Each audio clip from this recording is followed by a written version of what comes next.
آپ نے جب کسی شخص کو غدار ڈکلیئر کرنا ہے، پروفٹ صلی اللہ علیہ وآلہ وسلم کی شریعت کا غدار، یہ بہت بڑا ایلیگیشن ہے، بہت بڑا. تو اب آپ کو ایویڈنس اس درجے کا لانا ہے، ثبوت اس درجے کا لانا ہے جو بیونڈ ریزنیبل ڈاؤٹ ہو. آپ ایسے نہیں کر سکتے کہ سنی سنائی کے پر آپ کسی کو کر دیں کہ جی یہ گستاخ ہے، یہ غدار ہے. اور بائی دا وے یہ کہتے ہیں جی میں تو تکفیر کرتا ہی نہیں ہوں. جب آپ کسی کو یہ کہہ دیں نا کہ آپ اپنے نام کے کلمے پڑھاتے ہیں تو یہ تکفیر ہی ہوتی ہے، اسی کو تکفیر کہتے ہیں. لفظ چاہے آپ بولیں چاہے نہ بولیں. تو حضرت فرید الدین عطار سے ایسوسیٹڈ یہ کتاب ایکیڈیمکلی اسپیکنگ اس کی نسبت ڈاؤٹ فل ہے. شیخ بایزید بستامی کیا کہہ رہے ہیں؟ ان کو ایک ویژن ہوا جس کے اندر ان کو عروج ملا.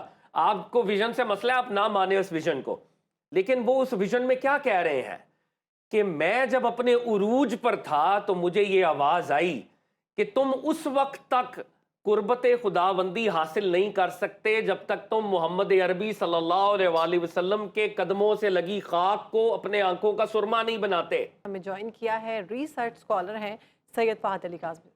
کاظمی صاحب thank you so much for your time. کیسے ہیں سر؟ الحمدللہ، آپ لوگ خیریت سے؟ We are good. کاظمی صاحب تو بغیر کسی تاخیر کے گفتگو کا آغاز کیا جائے. بہت شکریہ جی. بات یہ ہے کہ آج کل ہم یہ جو اسپیشل سیگمنٹ کر رہے ہیں، ہمارا بنیادی مقصد یہ تھا کہ ہم پاکستان کی اسپریچول ہسٹری آپ کے سامنے رکھیں.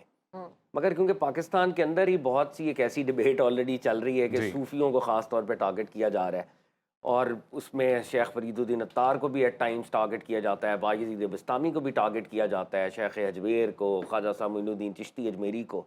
تو ہم ہر ولی کو جو جتنے ایلیگیشنز یہ لگا رہے ہیں وہ ایلیگیشنز کہیں نہ کہیں ہم لوگوں کے سامنے رکھیں گے اور پھر پوچھیں گے کہ کیا واقعی یہ ایلیگیشن صحیح ہے. پہلی بات جو میں نے حضرت فرید الدین عطار کے تذکرے سے پہلے کرنی ہے، جو اہم ہے، عام طور پہ جب آپ اسکالرز سے کانورزیشن کرتے ہیں نا کہ جی میں یہ کہتا ہوں یہ بات فلانی کتاب میں لکھی ہوئی ہے، تو وہ پہلا سوال ہمارے سامنے رکھتے ہیں اس کی سند کہاں ہے، جی اس کی چین آف ٹرانسمیشن کہاں ہے.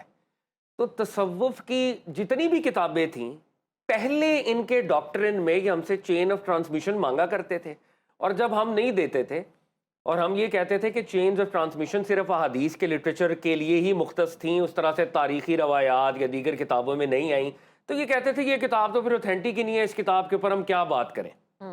لیکن اب اپنے ہی ڈاکٹرن سے انحراف کر کے، کیونکہ انہوں نے ہمیں گستاخ ڈکلیئر کرنا ہے، تو اب چین آف ٹرانسمیشن نہیں مانگتے، کتاب کو نعوذ باللہ قرآن کی طرح پریزنٹ کرتے ہیں جیسے یہ اوتھینٹک ترین کتاب ہے اور اس کے اندر یہ لکھا ہوا ہے تو یہ آپ کا عقیدہ ہے. آپ ان کی کانٹرڈکشن کو اگر سمجھیں اس بات پہ.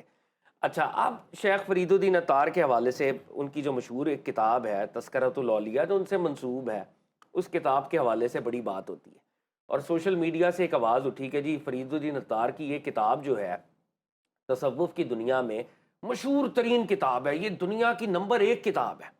اچھا، اب یہ جو فکری افلاطون ہے، ویسے تو یہ ابو جہل ٹائپ ایک شخصیت ہے فکری طور پہ، ان کو یہ نہیں پتا کہ شیخ فرید الدین عطار کی سب سے مشہور کتاب کانفرنس آف دا برڈز ہے، منطق الطیر، وہ سب سے مشہور کتاب ہے، اور اصل میں اس کی وجہ سے شیخ فرید الدین عطار کو وہ پرومیننس ملی اور وہ فیم ملا.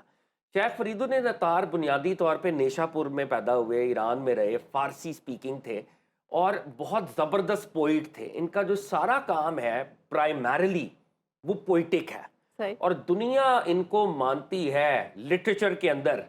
اور conference of the words England میں، امریکہ میں پینگوئن چھاپتے ہی آج تک کہ یار یہ کتاب اتنی زبردست، اس کی شروحات لکھی گئی ہیں. اچھا، اب آتے ہیں ہم تذکرۃ الاولیاء کے حوالے سے.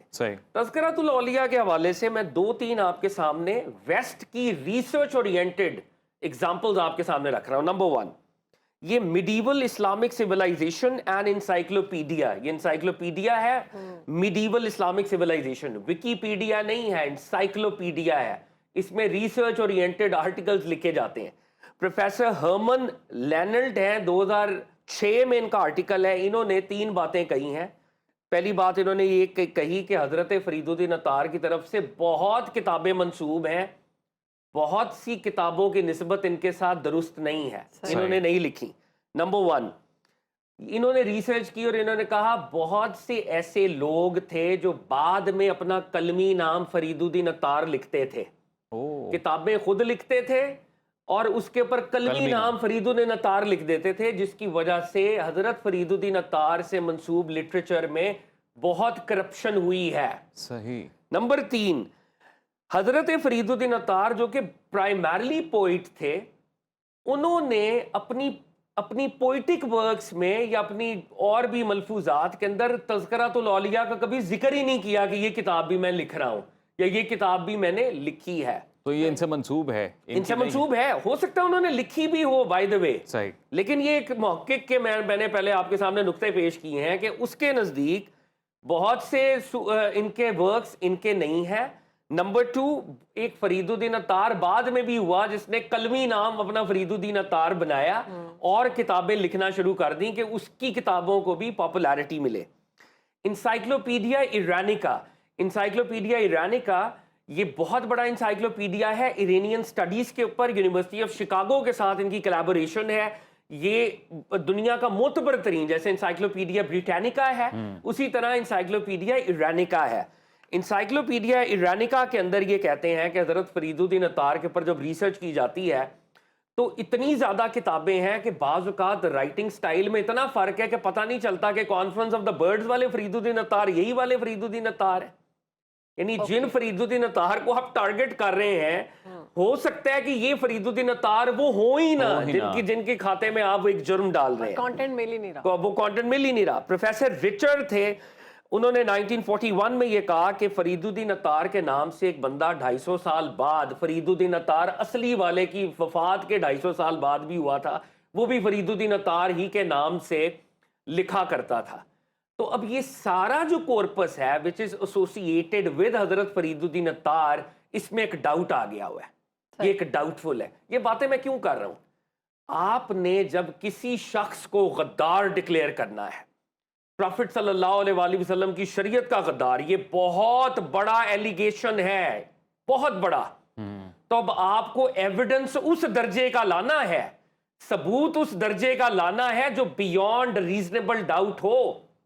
آپ ایسے نہیں کر سکتے کہ سنی سنائی کے پر آپ کسی کو کر دیں کہ جی یہ گستاخ ہے، یہ غدار ہے۔ اور بائی دا وے یہ کہتے ہیں جی میں تو تکفیر کرتا ہی نہیں ہوں۔ جب آپ کسی کو یہ کہہ دیں نا کہ آپ اپنے نام کے کلمے پڑھاتے ہیں تو یہ تکفیر ہی ہوتی ہے، اسی کو تکفیر کہتے ہیں، لفظ چاہے آپ بولیں چاہے نہ بولیں۔ تو حضرت فرید الدین عطار سے ایسوسیٹڈ یہ کتاب ایکیڈیمکلی سپیکنگ اس کی نسبت ڈاؤٹ فل ہے۔ اب آئیں اس کے اندر انہوں نے حضرت بایزید بسطامی کی حوالے سے کچھ عبارات کو اٹھایا۔ حضرت بایزید بسطامی بائی دا وے ہمارے بہت بڑے ہیرو ہیں اور علامہ اقبال کی بہت بڑی انسپریشن ہے۔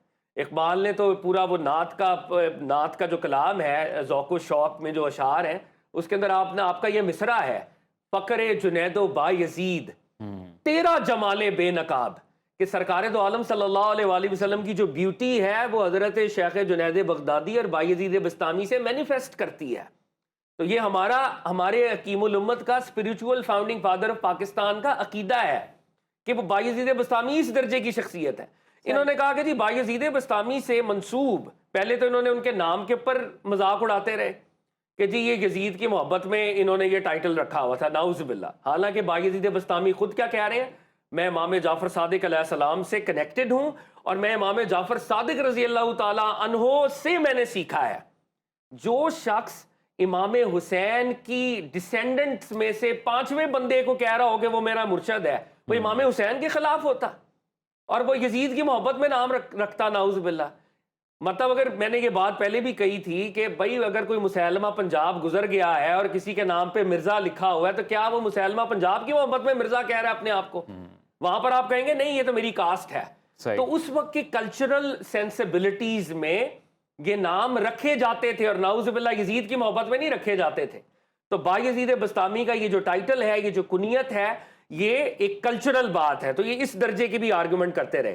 اب تذکرۃ الاولیاء جس کی حیثیت آلریڈی ڈاؤٹ فل ہے، اور فرید الدین عطار کی جو سب سے بڑی اور حقیقی کتاب ہے وہ کانفرنس آف دا برڈز ہے، اس ایگزسٹنگ تذکرۃ الاولیاء کا انگریزی میں جو کریٹیکل ترجمہ ہوا وہ پروفیسر اے جے آربری نے کیا۔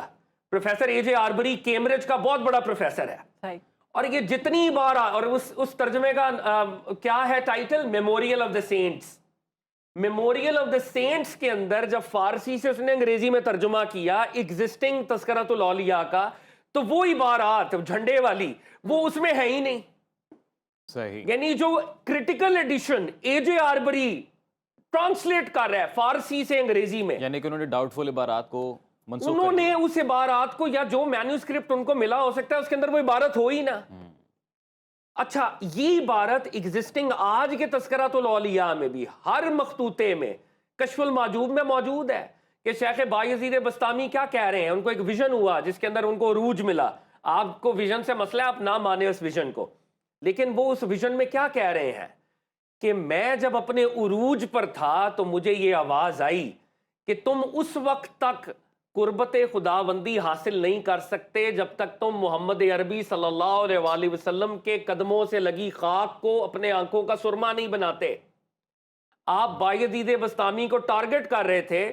آپ ایگزسٹنگ تذکرۃ الاولیاء سے یہ عبارت بھی پڑھ سکتے تھے کہ بایزید بسطامی نے یہ کہا کہ صوفیوں کا جو مقامی عروج ہے، مقامی عروج نبیوں کا پہلا قدم اس مقام عروج سے سپیریئر ہوتا ہے. یہ بھی وہیں پہ لکھا ہوا ہے کشف المحجوب کے اندر. بایزید بسطامی حضرت شیخ علی بن عثمان اجویری یہی کوٹ کر رہے ہیں وہاں پہ بھی کہ جب تک تم محمد عربی کی سنت کو، محمد عربی کے میسج کو، اس خاک کو جو پروفٹ کے نالین کے ساتھ چپکی ہوئی ہے، بایزید تم اپنی آنکھوں کا سرما نہیں بناتے، تمہیں قربت خداوندی نہیں مل سکتا. بے شک.